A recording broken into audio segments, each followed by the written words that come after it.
Hello and welcome to EastMojo. I'm your host Kalyan Deb and we join you live today for the special coverage as polling is currently underway in not one but two states from northeast India. We are talking about Meghalaya and Nagaland where voting began today at 7 a.m. Along with the polling updates, we will discuss several issues that will play key roles in the voting process. Like many other states, Meghalaya and Nagaland too have been marred by unemployment, inflation, underdevelopment, lack of education facilities and many more.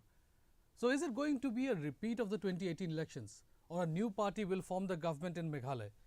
Will it be Conrad or Mukul to win the battle of Sangmas?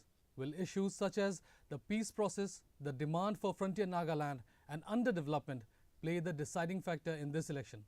Or the influence of money will overpower the democratic rights and age-old demands of the people of Nagaland? We are not too far away from the answers. Polling is being carried out for 59 constituencies in Meghalaya and 60 constituencies in Nagaland. Voting began at 7 a.m. and will continue till 4 p.m. I would like to mention to our viewers that polling for the Sohyong Assembly constituency was postponed following the demise of the state's former Home Minister and United Democratic Party or UDP candidate from the seat HDR Lingdo. He died of cardiac arrest on February 20. We have numbers till 9 a.m. where 10.55% of voting has already been done in Meghalaya, whereas Nagaland has seen 12.19% voter turnout. On your screen are the visuals from Nagaland, where voting is currently underway.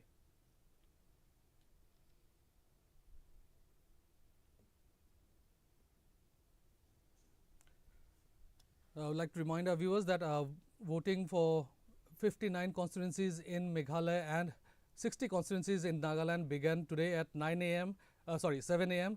We have numbers till 9 a.m. where 10.55% of voting has already been done in Meghalaya, whereas Nagaland has seen 12.19% voter turnout. These are the visuals from Nagaland.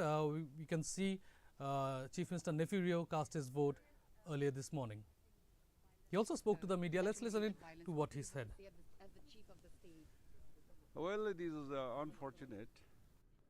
Peaceful polling should be there, and the one man, one vote should be conducted in any case, because violence brings nothing. It will not create only enmity, but it also will remain for a long time. So I appeal to the voters to cast vote peacefully and successfully. Do you think there will be a post-poll alliance with other parties now that MPF has also opened its arms to the political parties? Well, we are happy. Everybody wants to join, but NDPP and BJP alliance is very strong, and we are very hopeful that we'll get absolute majority, a mass mandate. So let us see what comes about. So would you like to give a message to the people? Yeah. After a hard campaigning, today's voting, and as per report this morning I received, polling are going peacefully, except in some pockets. So I Just a question.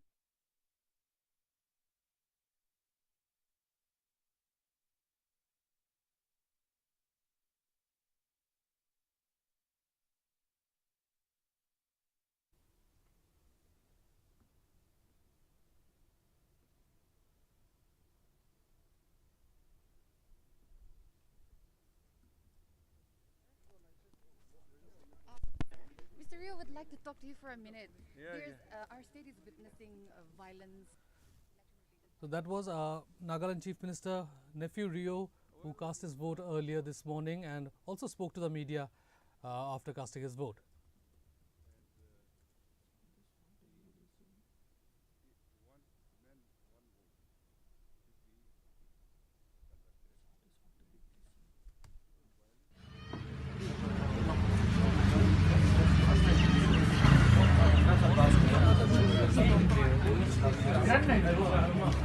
Where you can see voters from different walks of life have lined up to cast their vote.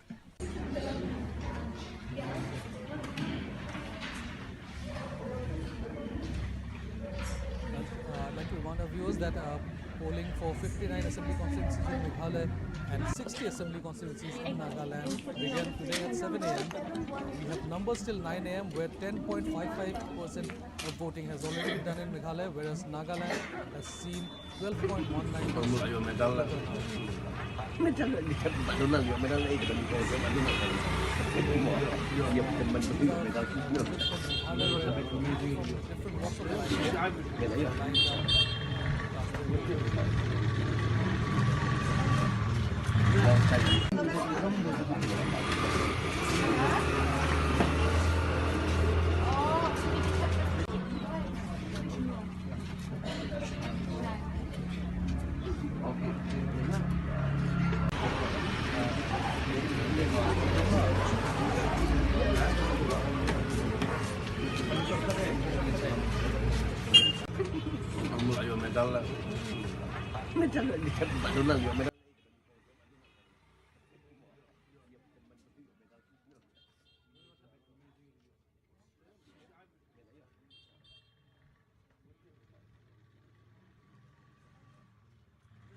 For people to cast their vote. How are you feeling at the moment?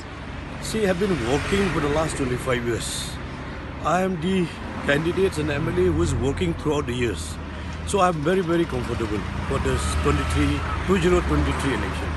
You've already cast your vote? I've already casted my vote, sir. Okay. And right now, what is your plan? How is the day going to be for you? The day what I am looking at all the polling booths, polling stations, it is very favorable. And in your constituency, are you seeing the people coming out to cast their vote? Is it a good turnout? I've seen right from the morning 4:30, 5 o'clock people are there in queue for the casting the vote. They are very, very enthusiastic to cast their votes. Okay. Has it always been like this every year? This is happening every year in my constituency. Okay. So finally now, because it's a triangular fight that many say, so do you think people, because many have complained that there's no development in your constituency, so do you think that mandate will still be given to you this year? This story we've been hearing from the one election to another election, from 5 years to 10 years, from 10 years to 15 years, 15 years to 20 years, to 20 years to 25 years. The same allegations they are making against us. But our people, they very clearly they had given me the mandate for 5th consecutive terms. So you are believing that same love, same feeling will be given this time also, that same faith? When you sow, you will harvest. So that was a BJP candidate from Meghalaya, A.L. Heck, who spoke to our correspondent Princess Girirashir earlier this morning.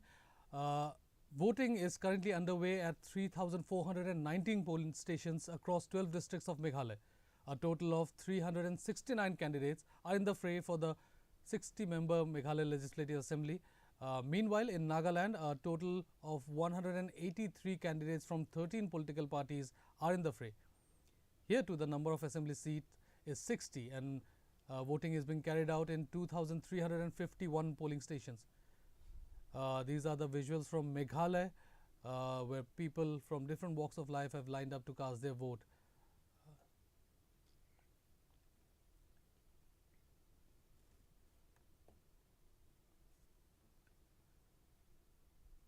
Both Nagaland and Meghalaya in the past have witnessed large voter turnout. Allow us to walk us through the numbers from the past few assembly elections in Nagaland and Meghalaya. You can see the graphics on the screen. In 2018, Nagaland saw a voter turnout of 85.62%. In 2013, the voter turnout was 90.19%.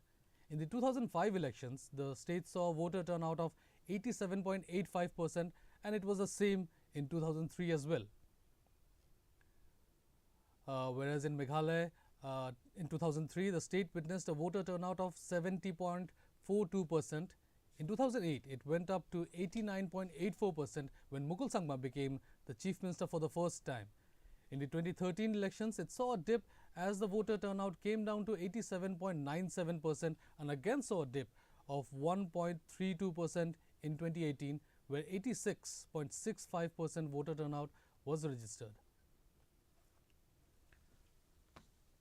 Since we are already talking about the past elections, so before we move ahead, please allow us to refresh your memory and let us take a look at what happened in 2018. First up is Meghalaya, where we saw a close contest between the Congress and the National People's Party. The Congress, which contested in 59 seats, won in 21, whereas the NPP, which had contested in 52 seats, won in 20. This necessitated the need for an alliance, and this is where NEDA convener Himanta Biswa Sarma jumped in and played a key role in forging an alliance with the National People's Party, United Democratic Party, Bharatiya Janata Party, People's Democratic Front, Hill State People's Democratic Party, and several independent MLAs. And the Meghalaya Democratic Alliance was formed. However, the picture did not remain the same in the next few years.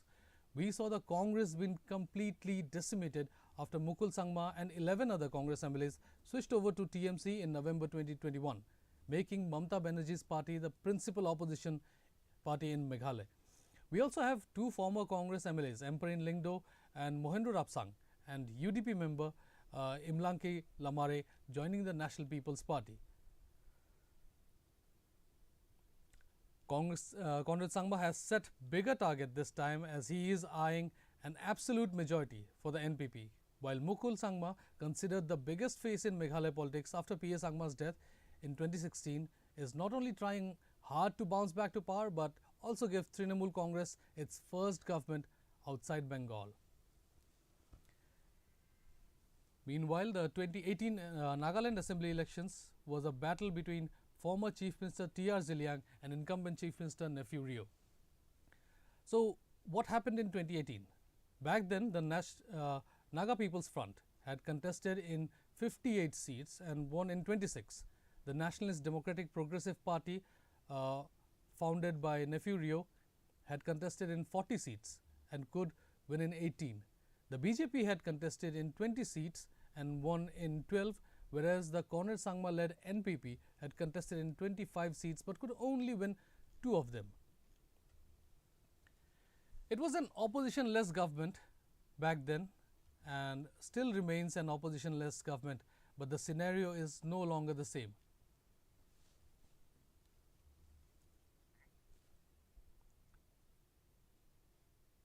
Members from within the alliance partners have jumped ships. The core agenda of reaching a final agreement to the peace process is no longer talked about. The demand for a separate state called Frontier Nagaland resurfaced, and several other issues. We will talk about all the issues, but before that, let me give you a quick update on the voting process. You can see the visuals on your screen from earlier this morning. Voting for 59 assembly constituencies from Meghalaya began earlier this morning at 7 a.m. and 60 constituencies from in Nagaland. We have numbers till 9 a.m. where 10.55% of voting has already been done in Meghalaya, whereas Nagaland has seen 12.19% voter turnout. I will give you, I want to update you on the district-wise voter turnout in Nagaland. Chumukdima witnessed a voter turnout of 17.59%. Dimapur was at 14.45% till 9 a.m. Kifiri was at 9.71%. Kohima was at 20.12%. Longlang was at 11.93%. Mokokchung was at 9.88%. Mon witnessed a voter turnout of 21.27% till 9 a.m. Noklak 10.33%.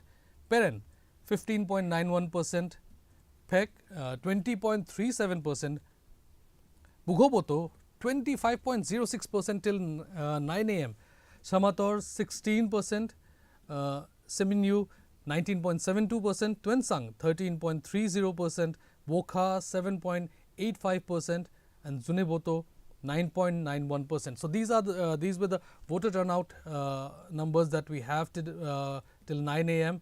and the state overall witnessed a voter turnout of 10.55% till 12.19% till 9 a.m., whereas Meghalaya witnessed a voter turnout of 10.55% till 9 a.m. These are the visuals from Meghalaya, where people from different walks of life and in large numbers have queued up to cast their vote.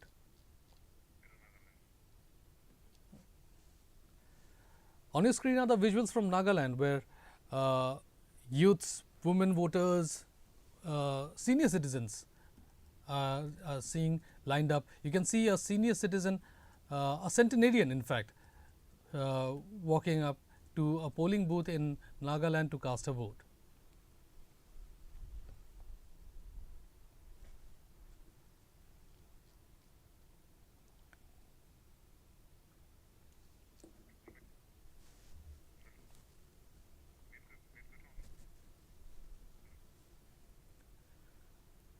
Voting for the 60-member assemblies in in Nagaland and 59 assembly constituencies in Meghalaya began today at 7 a.m.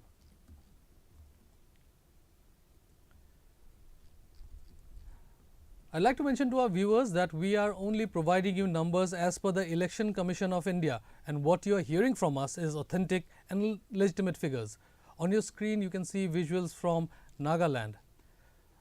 Voting is currently underway at 3,419 polling stations across 12 districts of Meghalaya, as a total of 369 candidates are in the fray for the 59-member Meghalaya Legislative Assembly constituency. Although there are 60 assembly constituencies, voting is being carried out for 59 of them, as polling for Sohyong Assembly constituency was postponed following the demise of the state's former Home Minister and United Democratic Party candidate from the seat, HDR Lingdo, on February 20. He died of cardiac arrest. Meanwhile, in Nagaland, a total of 183 candidates from 13 political parties are in the fray. Here too, the number of assembly seats is 60 and voting is being carried out in 2,351 polling stations.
We are getting updates from both Meghalaya and Nagaland now. The voter turnout till 9 a.m. Has been updated. Meghalaya was at 12.06% till 9 a.m. and Nagaland has witnessed a voter turnout of 17.53%. These are the updated figures that we are providing you, and I'd like to mention you that we are only providing you numbers from the Election Commission of India, so that we can provide you only authentic and genuine figures. I would like to repeat to our viewers that Meghalaya has witnessed a voter turnout of 12.06% till 9 a.m. whereas in Nagaland it was at 17.53%. On your screen are the visuals from both the states, where voting began today at 7 a.m. and will continue till 4 p.m. As per official information. People from different walks of life are being seen lined up in large numbers outside polling stations to cast their vote. Youths, women voters, senior citizens, centenarians in fact have also turned up to cast their vote in both the states.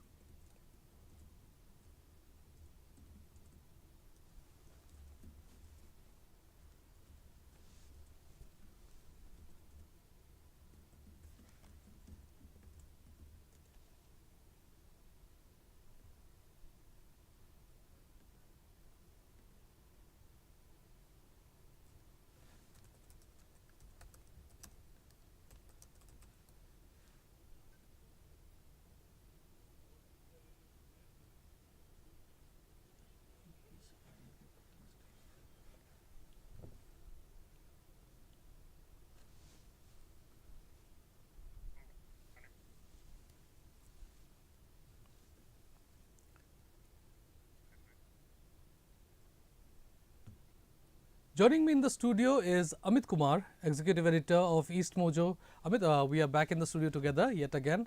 How do you feel facing the camera again? I never liked it, I never do, but here we are anyways. So, let us first talk about Nagaland. The state has witnessed so much ever since it gained statehood, from the peace process to unstable leadership to corruption to being deprived of development, and yet election after election we haven't seen anything. Is this election going to be any different? And don't laugh, please. I certainly hope that the government, this election will be different, because trust me when I say this, that Nagaland needs a more active form of governance. You know, it needs a government that actually finishes all the things that it starts, takes up projects on a timely basis, and not have projects continue for 20-21 years, which we will talk about later. I'll just like to point out that I'm actually quite impressed by the voter turnout. If you remember, yes, Tripura was about 13% or so around 9 a.m. if I'm not mistaken, and Meghalaya is 12, which is close. Nagaland at 17.5%, almost 18%, is very, very impressive, considering it's just the morning, and we are getting visuals that we have been sharing with you. It's just the lines are humongous, by considering these. Let's not forget, these are not very big constituencies. Exactly. So it's not like there will be 5-7 lakh voters in each of them. and the population is quite less exactly in most of the areas. But I think that also helps in, because I'm guessing a lot of people would have also come from different villages and all together. So which is why you're seeing such big lines in the morning itself. And if considering it's the percentage stands at 17% this early, if this continues, we are looking at high 80s in both states, if not 90. Okay. And your numbers from 2018 also showed that voting percentages are always been very, very high in these regions. Yes, especially in the recent years. 2018 was 90% in Yes. Nagaland, for example, and again in Meghalaya also it was very high. So you have to go back to 2003 election in Meghalaya for the polling percentage to fall below 70.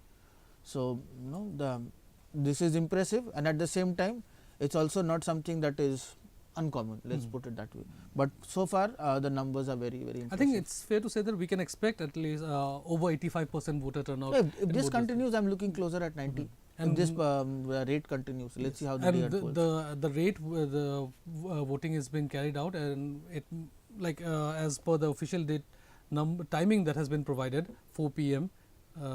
So voting might be over by 4 p.m. I don't think so, because the thing is, again, remember in Tripura also what happens is, because I mean, let's not forget, as I said that time also, our clock is actually different, but I'm not asking for I don't want to be called an anti-national. So yeah, it is 10 o'clock here, but by 4 o'clock I don't think elections the process will get over. Anyways, even in other places the election process technically continues. I think it will continue till 6-7. Yeah, like in Tripura what we saw happens is that the main gate closes, Exactly. but the people who have already entered the polling stations can that continues. So I think it will continue till 7, because last time also we did not get polling percentage till live got over almost, right? It was only after that we had to update on our and website. I think we are still yet to get the final Exactly. voter turnout. So and I just hope that this time we get more regular updates as opposed to Tripura, where we were, remember, between 9 and 3 we didn't get an update, for example. So that's there. But yeah, and again, as far as the government is considered, that is another topic. So I'd like to remind our viewers that we have numbers till 9 a.m. where 12.06% of voting has already been done in Meghalaya, whereas Nagaland has seen 17.53% voter turnout, and that is still 9 a.m. Amit, there has been several developments, especially political developments in Nagaland. One of the major political development that we saw in Nagaland is the Nagaland People's Front, which emerged as the single largest party in 2018 and is now grasping for breath. This was after 21 MLAs led by party legislator and leader and former Chief Minister T.R. Ziliang defected to the NDPP. They are now down to 4 MLAs, and in fact senior leaders of the party are scared that if the NPP ceases to exist in the days to come, the Naga people will lose their identity, because they believe that NPF represents the identity of the Nagas. No, see, this has been a very unfortunate development as I see it. I mean, we cannot have a democracy where we don't have a vocal and a strong opposition, and I don't know if it's probably it is mere coincidence, because given that they happened in different times. But last year we saw opposition getting decimated not only in Nagaland but also in Meghalaya. And sure, in Meghalaya people will say, at least the TMC supporters will say that no, the opposition is still there, they are just under a different brand. But in Nagaland what we saw is like, it's absolutely, it's unfortunate. And Naga People's Front, let's not forget, is essentially a very cadre based party. It's a party that the only reason of its appeal is because it appeals at a grassroots level, which is why even NDPP, for example, does not have a presence in the Manipur Naga region, but NPF has. In fact, it has MLAs 5 or 6, I am not sure, but I think it's 5. Yeah. So it is a party that has done well in both sides of the border, whether in the Manipur Nagaland or in Nagaland itself. And it is the fact that, I mean, as we will see later, NPF is not going into this elections with a lot of confidence, and that when a party which emerged as a the single largest party watches its entire organizational structure get decimated, and then go into elections with only so many seats that even if they win theoretically every seat, they can't form a government, that never augurs well for a vibrant democracy. And this has been the scenario in not just Nagaland. I mean, we've seen this in all the states. In fact, regional parties are losing their ground. In fact, exactly. And as I said, this is. I mean, I don't want to right now just at 10 o'clock start anti-BJP, pro-BJP and all, but I am seeing this that it's in modern India it's getting very difficult for regional parties. And let's not forget, these are not just regional parties, but they are small regional parties. This is not like, say, in Tamil Nadu where DMK might be a regional party, but the resources at its disposal is something that regional party in Northeast cannot even imagine. So when we see it in that perspective, it is actually, that's what I am saying, it does not augur well for democracy that regional parties are getting decimated, and what is getting replaced is like a hybrid version of a regional party which has so much support from powerhouse like a central national party, that it becomes difficult for them as a result to function and focus on regional issues, as we saw the case of IPFT, for example. I mean, in Tripura they came to power and they had demands, but they could not do anything. They could not even get elections in TTADC in time. So, and maybe NDPP is something that will also, we are seeing effects of it, right? Like, so the fact that NPF is been seen as a regional party and NDPP is not being seen like that, although it is one. And that is where I am saying that the breaking up of regional parties is something that is a cause of concern.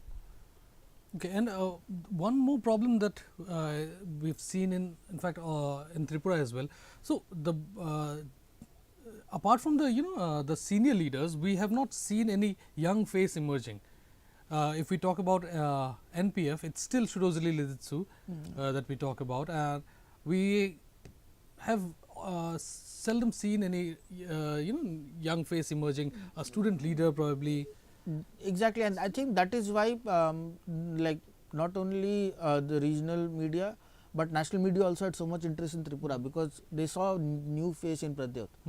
And although, I mean, in politics youth is subjective, so somebody in mid 40s is considered youth, but in Meghalaya and Nagaland what you are seeing is not only the older leaders, but it's the same leaders again and again. I mean, Mr. Rio is looking for a 5th term. If he gets a 5th term, so what will happen as a result, what we are saying is that of the 65 years of Nagaland's existence as a state by 2028, for example, one person would have been at the helm for 25 years. And if development has not happened, or if the state is not moving forward, at what point do we start blaming the leaders who are leading us? Conrad Sangma is, I mean, he's not young, but he appears youthful. But then let's not forget that he is, to use the term, he was born with a silver spoon, politically at least. Yes. So, even though he might represent a slightly younger generation, he does not represent a man who's grown from the grassroots level to become a leader.